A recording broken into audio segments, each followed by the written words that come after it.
So you're looking into bike touring in Portugal? Here's a few things that may help you out.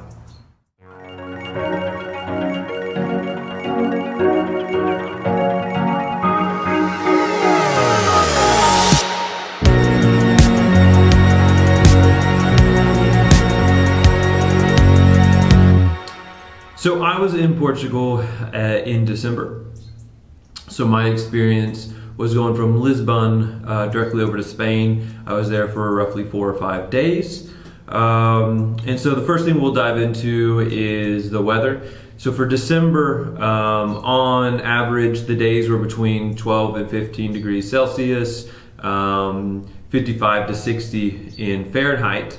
And at night, it got down to, I would say at most 45 degrees Fahrenheit or 7 degrees Celsius.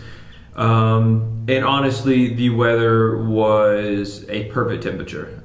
It did rain almost every day, but it was a light drizzly rain, and I just wore a little shell and it was perfectly fine. I wore a light jacket for almost all day long while touring and shorts, and was perfectly fine. Talking about night, we'll talk a little bit about camping. I did camp most of the nights that I was there. And there are not a lot of official campsites. And so if you are backcountry camping, what you should expect is long periods of barbed wire fence that you cannot camp on. And they will be labeled. But basically, when you are going across Portugal, majority of it is farmland, and it will have long barbed wire fence. So if you're trying to find a place to sneak off and camp, I would set a 10 to 12 kilometer radius of biking until you can find an area to do so. You can do so. You'll find these little spots with overgrown brush and trees that is not farmland, and that's what I found, but it takes a little while.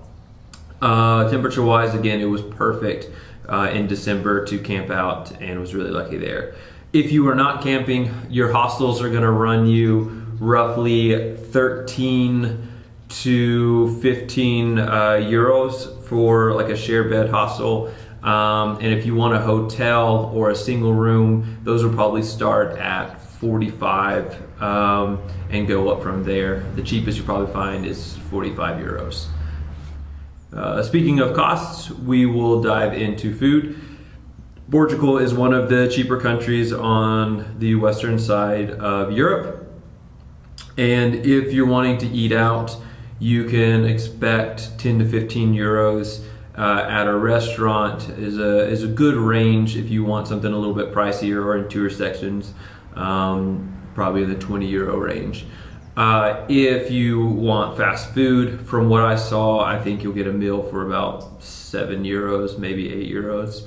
And if you want to go to the grocery store, I was able to pretty much feed myself between 5 and 7 euros for all 3 meals if I was only at a grocery store. Now, I will say, once you get outside of the cities, some of the access to the grocery stores, the food markets, become very limited. So you do want to plan a little bit there.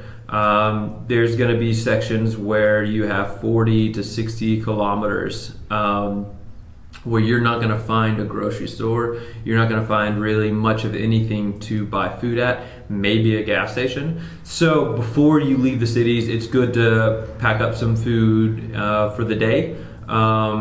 And hope to find one in the next village. That being said, they are not the most common, so you want to plan. Another cost you might be interested in is cell phone coverage and SIM cards. If you are a European citizen, you know, of course it'll work just fine. No roaming costs or anything of that sort. If you are flying in and need to buy one, you can buy a SIM card for about 10 euros and then charge it for how much data you want. I believe what I saw was for 15 euros you can get 6.5 gigabytes for 30 days and then recharge it up. And of course there's other plans. I did not have any issue with cell phone service. Everywhere I was, I had plenty of cell phone service, able to use data when I needed to. So no issue really there, but expect probably €10 activation fee and then €15 for 6.5 gigs. Now that the phone is set up, you probably want to know about navigation. I used mappy.cz for the majority of it. You can download their map.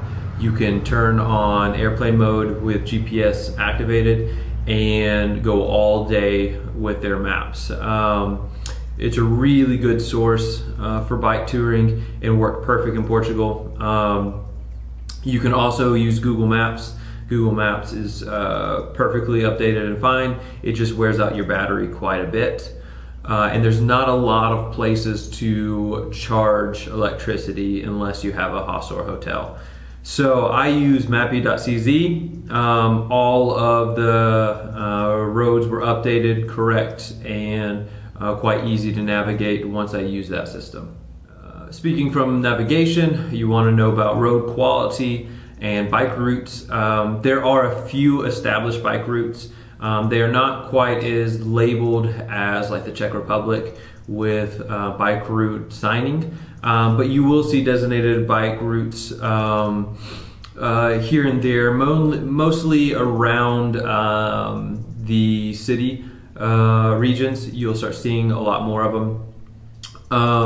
So there's not really established bike routes, but there are bike paths. You will see these red or green tarmacs that are only for bikes, and they are well maintained and well protected from traffic. I was very happy with that. But even when you do not have this, you'll usually have a massive shoulder on all the country roads, main roads that I used. At no point did I ever feel close to traffic or even near the main road while I was biking. Way outside of the city, you still have these massive shoulders, and the cars give you great distance. So I did not have any issues with feeling a little claustrophobic with the traffic. All of the roads that I used were well maintained. I did use some gravel farm roads, and those were just fine as well. Zero flats. And overall road quality was absolutely superb. So you feel safe on the road. What about everywhere else? Honestly, I never had too much of a issue with safety. The police were wonderful. Even when I camped out, I was never feeling in danger. In the cities was very calm and peaceful. You definitely have a little bit of hecklers within the tourist regions, but other than that, no safety concerns. Never ran into much bad towns or anything of that. If you get in trouble on the bike shops were not frequent. I saw probably 3 the entire time I was there. In the city, there's plenty of them, but outside, you're kind of on your own. And the ones I saw, they were all closed even during midday. So you might need to call them if you have some issues. So bring an extra tube or 2. I think if you have a big mechanical, you'll be able to find a bike shop within 30, 40 kilometers, but you'll need to call, and it might take some time because it might not be open.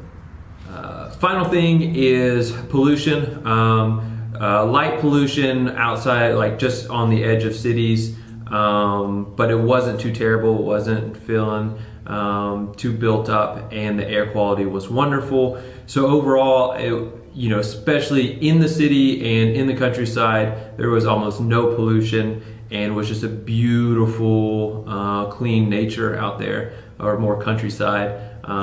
So no real issues with pollution that you have to worry about. So yeah, that was my main experience with Portugal.